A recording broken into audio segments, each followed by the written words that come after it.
Welcome to One Insight. My name is Rich Litvin. I grew up in London and I now live in LA. And this is a podcast for extraordinary top performers and their coaches. You see, I've coached some of the most successful and talented people on the planet. I can see what most people cannot see, and I dare to say what most people wouldn't dare to say. And what I know about success is that on the other side of it, it can be incredibly lonely.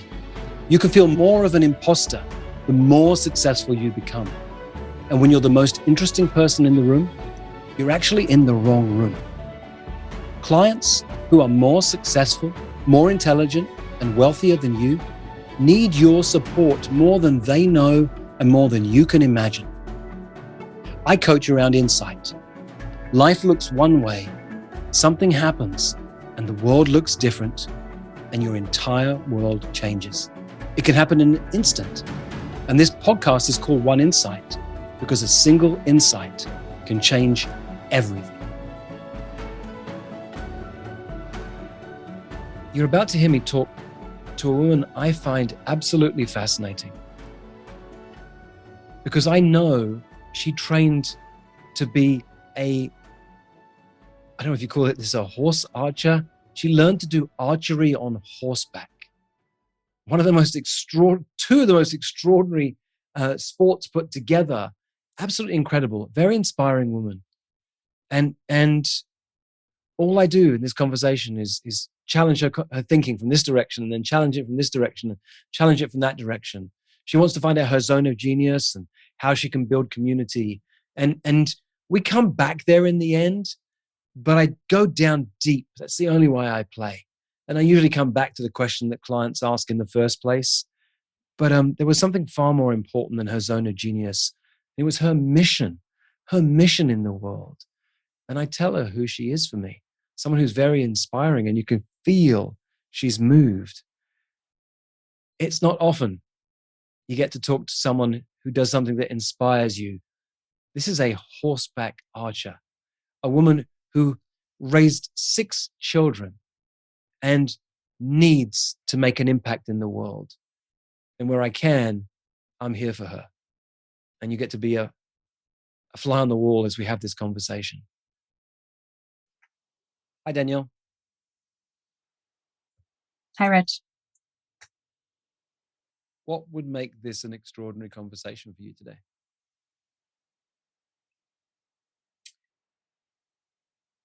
So I think the direction that I would love to go, something that would make this really powerful, would be around maybe helping me kind of figure out what is my zone of genius. I've heard you talk about that a lot. And I just always have that question floating around in my mind, and it kind of nags at me. So that would be definitely one direction I would love to go. Another thing that came up when I was thinking about this, though, was about creating community. And I know you teach a lot about that, and I've heard you speak about that as well.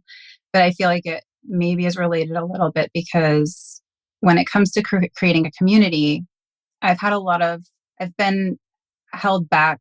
I've held myself back in my life a lot in terms of interacting with people. And so now I'm trying to step into being a leader and creating a community. And it's just one of those things I think I never believed I could do. And so it's really important to me. It's important to my bigger mission. So either one of those things or both of those things are really, what's on my mind. Since you mention it, use these words, my bigger mission. What is your bigger mission? So it kind of changes the way I might express it day to day, but something about helping women be there for each other again, to feel the sense of community that I think in some ways at least used to exist in the past, where, women were around one another to support each other after childbirth, for example, and raising kids. that idea that they say, it takes a village. Nowadays, women are really alone in those, in that child rearing, often, not always, of course, but we don't have the same kind of support. And so what my vision, like the bigger vision, is I imagine somehow creating a way for us to have that kind of support again, where we raise our children feeling supported. A lot of abuse and neglect that occurs with children is a result of women feeling so entirely alone that,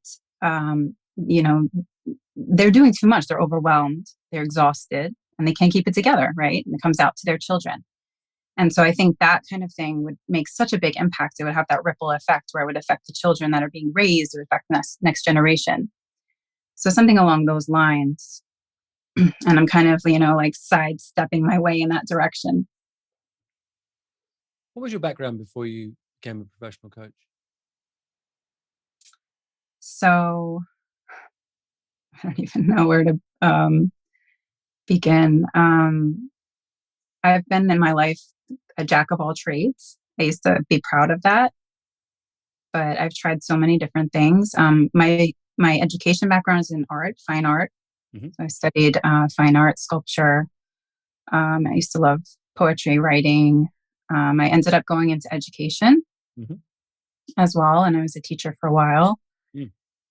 Yeah, I worked with horses a little bit. So, who'd you teach when you were a teacher? Little children. Mm-hmm. Did you say you worked with horses? Is that what you just said? Yeah. Mm-hmm. And then you leave university with this degree in fine art. You're a teacher for a while, and then what happened after teaching? What did you do after you left the teaching field?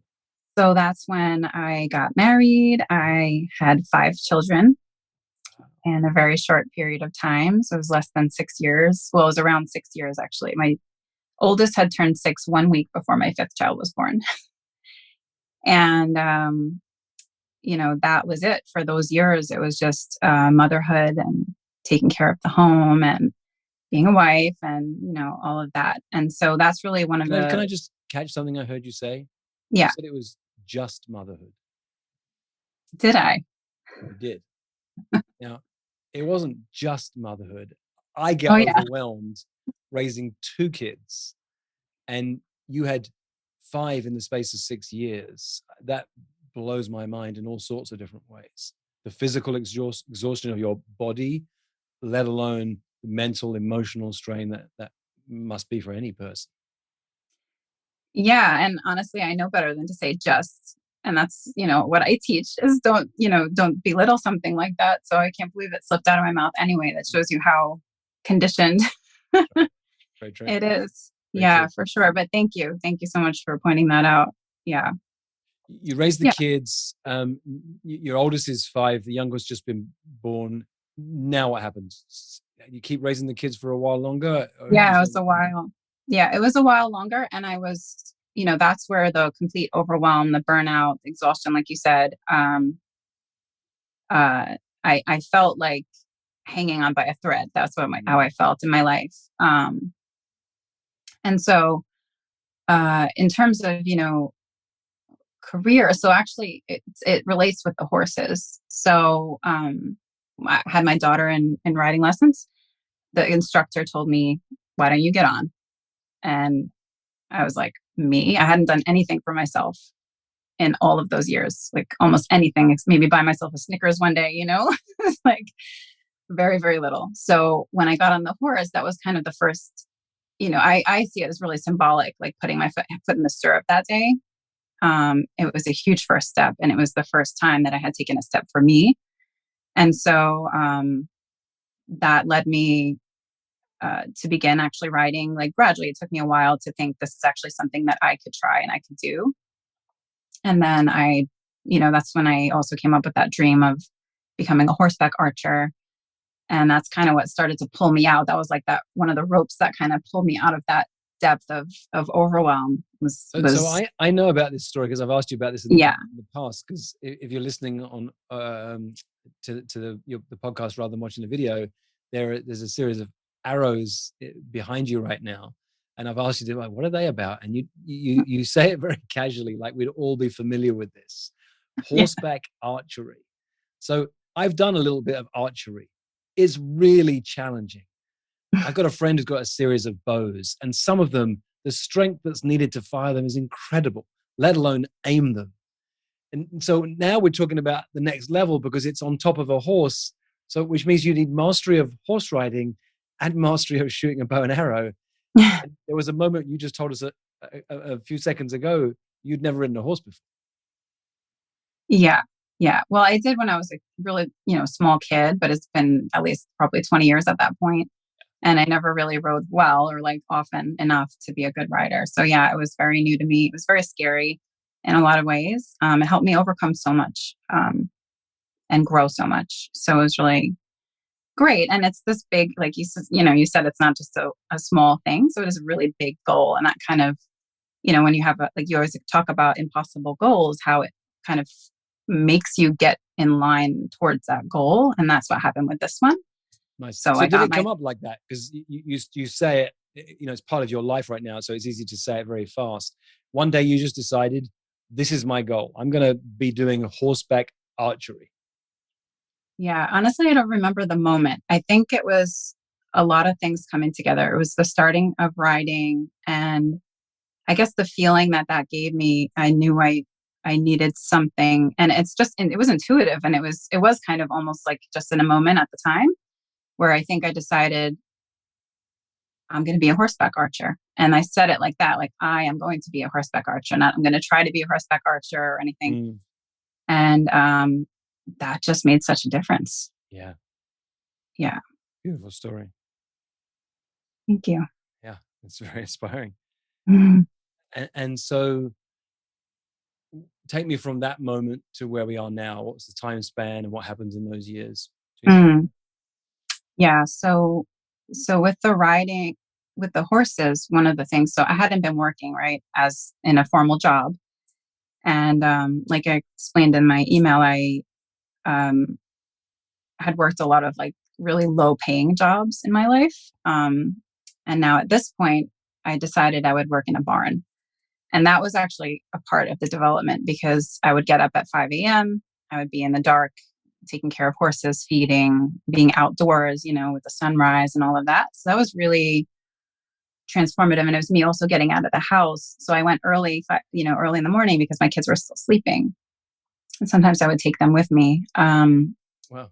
But that period of time was like a real period of growth and sort of like freeing myself from the heaviness and the overwhelm I had been through. So that was really transformative. So I was getting paid a little bit of money, but I was there actually just for that experience. And then after that, I continued working at riding and the archery. And then I ended up, so I realized I need to get my body strong enough to do this stuff. It had been really weakened by all the years of motherhood there. And so I started exercising again. I always had a love of health and fitness. So I got certified as a fitness instructor and a nutrition coach. That took me a very long time to actually start working in that after getting certified, but I did like bring my body back and everything. Nice. Eventually I did finally get a job in a gym working as a fitness instructor. And then that place closed down. And so I started on my own and I started running my own classes and running some events. And that around here somewhere is where I started falling in love with the mindset coaching. And at some point also I found some of your talks and the podcast, I believe. And so I started listening to that. And that just started We're making talking a year ago, it's 2 years more. Yeah, somewhere like a year, maybe a year and a half ago, something like that. So yeah, during COVID, you're working as a fitness instructor? Yes. So the gym, it was actually during that. So the gym had come back open afterwards. And then that's when I came in. And that's why they closed down really shortly after that. Yep. And you've had private clients since then? Yeah. And these are all in the health field, like a fitness field? So I have mostly it's in fitness. And then I now have some that are life coaching, if you want to call it that. Mm-hmm. Yeah. Yeah. Well, first of all, what a fascinating story. Thanks. Yeah. I mean, I can tell with that little giggle that you give that it's like, it's just your life, right? So it doesn't feel, but over here, it's very awe-inspiring. Thank you. Yeah. And I think that's where I get stuck is like, I don't know. I've been through all these different things. I've done all these different things, and I don't know how to, I guess, distill it down or make it convey it in a way, or I don't know if the package is the right word, in a way that speaks to the people that I want to help. Um, Well, like, what do you want, first of all? Do you want to have a handful of coaching clients? Do you want to do group coaching? Do you want to work in organizations? Do you want to speak on a stage? Do you know what you want?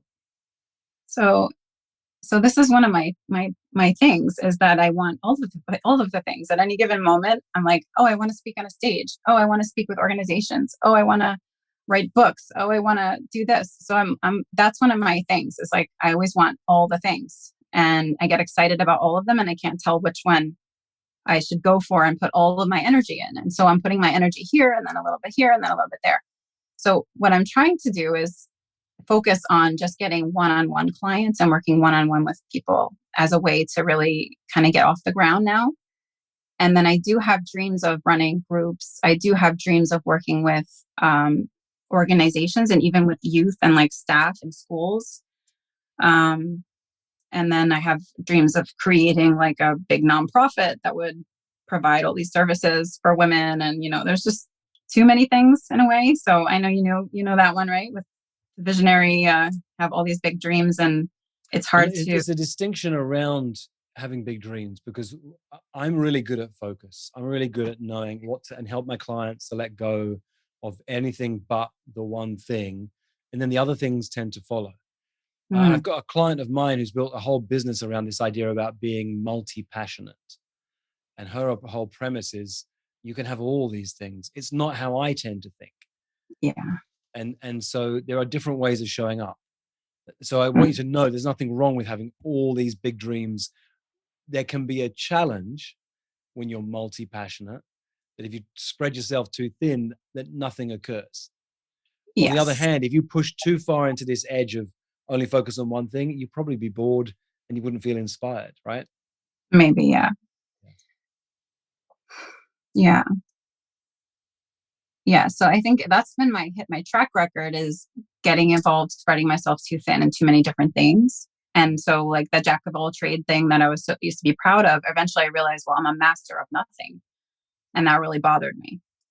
And so now I feel like I do want to have that focus, and I want to get really, really good at something. And like you said, I believe that things will follow along, or like that, if I'm not going in directly towards my ultimate goal, for example, that either somehow I'll find my way there, or things will change, and then everything will kind of become. So what is it? Because once before in your life, you said, I want to get really good at something. I want to master horseback archery, not just archery, not just being on a horse, the two together. Yeah. What is it now? What do you want? One or more things? I want to master this. Yeah. I think that is, maybe that comes back to the community thing, because what I really want is to be able to create relationships, and then to be able to also foster relationships,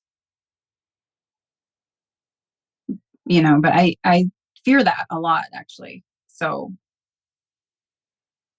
Yeah, I'm gonna bookmark that for a second. Let's put that on ice for 1 second. We can come back to it. okay. What's happening to your thinking right now? Oh, I just got scared. Yeah, yeah. What happens when you get scared? I'm going to make this up, but my sense is when you get scared about something, you lean into it. So I lean in a very weird way when I get scared. What I do is I get scared, and I kind of put it a little bit out of my mind, but it's still there in the background. And then I like inch my way over towards it. Mm. Or, like, for example, I'm a kind of person that can procrastinate. So something's like, if it's bothering me in some way, I will put it off, put it off, put it off, and then I'll get it all done at the end.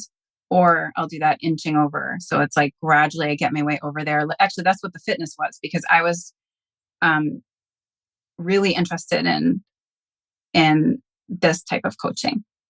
that's really what I wanted to do. That's what got me excited. That's what changed my life so much. And where I was like, wow, like everything changed as I changed my mindset and as I grew. And that's what I wanted to do with others. And then it was like, well, fitness, everybody knows what fitness is. I can explain that. I can just go and do a class and, leave. And it's like, that was my inching over. But at the same time, it got me in front of people. It got me having to speak to people. It made me have to be confident in that setting. Made me have to be confident in speaking about what I do and selling. So it was like my inching over towards what I really wanted. Nice. So look, that's what I call tiny steps. I help my clients dream bigger than they've ever dreamed and take tinier steps than they've ever taken.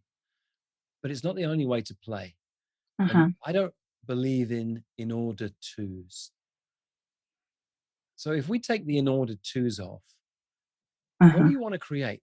If we were going to speak in 3 years and you said, oh my gosh, Rich, this is amazing. I'm doing this, or these are the results of my clients or my community, what would you be telling me? 3 years.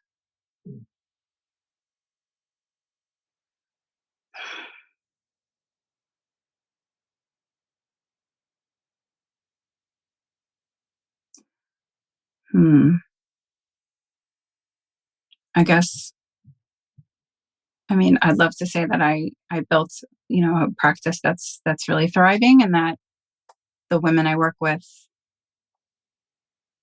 I guess, I think it would have to do with maybe working with people, not only one-on-one, and I would be helping organizations. I would be helping groups of women to basically to thrive in their lives and overcome the kinds of overwhelm and exhaustion and that just, I'm just a mother feeling. So I guess, yeah, empowering people on a larger scale is really what I would love, what I would want. And I'd love to see that in those 3 years, that, community organizations are transformed because of the empowerment of the women in those organizations. And every woman that I work with, is able to impact her family and her friends and her coworkers and all of that in a much more powerful and positive way. Yeah.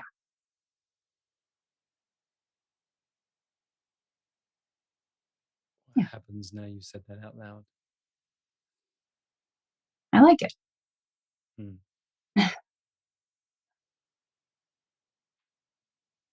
Yeah. The theme I hear underneath it all is this idea of empowering women. Yeah, for sure. Which includes yourself. You have to step into your next level of power for this whole game to Right. work.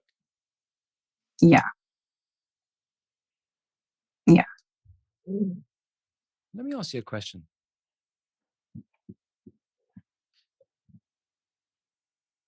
I'm going to make it binary. It isn't, you can refuse to play, but I'm pushing you to choose one of A or B to see what occurs as I push you. So you can refuse to do that if you want to. There's one option. But see what happens. You'll see I'm pushing in a direction. You have a choice. You can support women who are struggling. They're overwhelmed. They're exhausted. They can't keep it together. Or you support powerful, empowered women who need the next level of power to make an even bigger impact. Which one do you choose?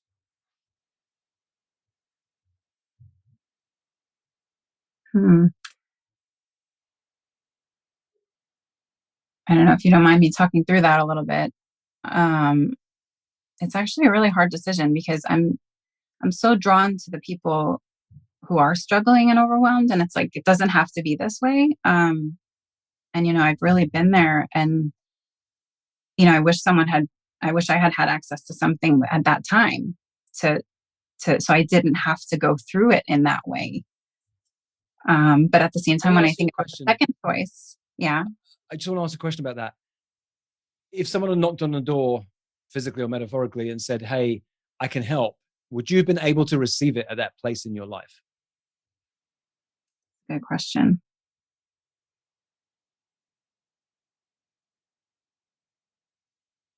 Maybe not. But like, I get that. Yeah, maybe people in that moment are not in the right place. Well, okay. So then that leads me to, so the second choice that you were talking about, I see how maybe those women, for example, may be doing something that helps those other women maybe at that point, right? Like maybe there's people who running some kind of services or organizations that support women, or maybe my organization will one day support women in that moment where they, bringing women all together, so that they're not alone in their homes with all their kids every day by themselves. Um, and so maybe, like, I get that women who, helping them be even more powerful and impactful can actually help more people potentially than working with the women who are maybe struggling at the moment. That's a really neat idea you just came up with. What if you created a space to work with women who are making a difference for other women? And that became your thing. Mm. Because that's what I call leverage. You could Yeah. work with 3, 5, 10 women clients, or you could work with 3, 5, 10 women clients who are each making a difference for dozens or hundreds or thousands of women's lives. Now you get to make a really big impact without getting burnt out and overwhelmed in the process. What if you didn't need to build the community? What if you had clients who built community? You might come in and speak to the communities. You might support the communities. You might just help the leader of the community. But you didn't have to build your own until you're ready. If you wanted to, there'll be a point when you can choose to do that. But for now, what if that was part of your criteria? Yeah, I like it, but it is definitely one of those things where I'm like, well, I don't know how to do that or find those people, or, it just brings up a whole bunch of other questions. But yeah. Hang on a second. I've got to say this tongue fully in cheek. Dude, you didn't know how to ride a horse and shoot a bow and arrow, and you learned how to do them both and get mastery of something. It is not knowing how that is the answer to doing it. It's the desire and the commitment. When you have a desire and you are committed to that desire, no matter what, you make magic happen. I'm not saying that in a generic form. I'm saying to you, Danielle, you've got a history of doing that. So it doesn't matter that you don't know. I don't know any women like that. Who would want to speak to me? Irrelevant. Mm. We are speaking today because you made a decision about something you wanted to happen, and it's happening. That's why we're talking. So not knowing how doesn't stop you. And having no's and rejections and I imagine falling off horses doesn't stop you. Don't let it worry you. You don't know how. I'm not trying to get out your how right now. I'm trying to get out your why. Why do you want to do this? I know you want to help women be there for each other again. I know that community is important to you. I just gave you a path to save you a lot of time. It took me 16 years to build my community. What if you could just go and help women who have communities?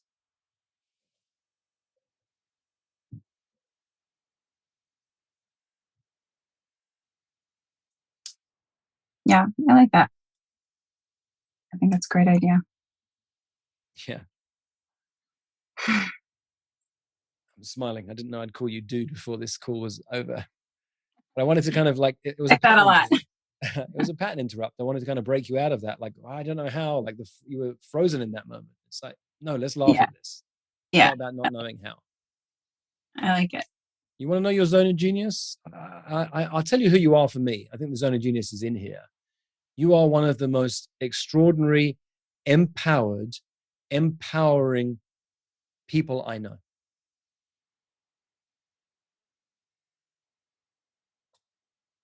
Wow, thank you. Good job on receiving. I know that was hard. It's easy to bat it away and make a smart remark in that moment to take the energy out of it. And yeah, I didn't make that up. I see you. Yeah, that's definitely not easy to receive, but it It's amazing, amazing, amazing to hear that. Thank you. You've done extraordinary things. There's more to come, I don't doubt. And what I know for now is that you are on a mission to help women be there for each other again. That's it.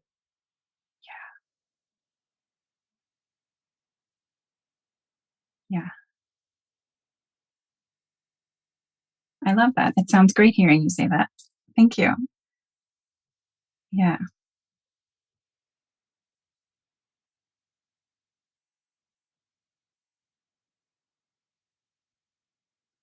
And what I love about that too is it really, it's all about community. It's all about them. And so it's really not about me. And that helps me so much.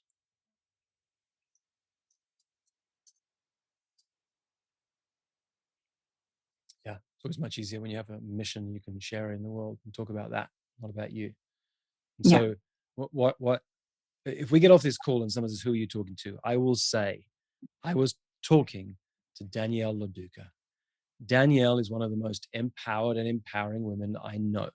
She's on a mission to help women be there for each other again. She works with a handful of women leaders who have a community of women that they work with. Because the trouble is, even if you lead a community, when you're the person at the top, it can be very lonely. And what's missing is a trusted advisor for you.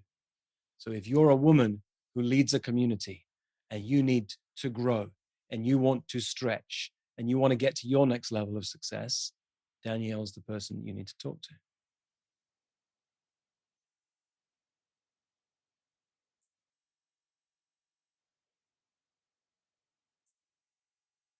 That sounds exciting. Cool.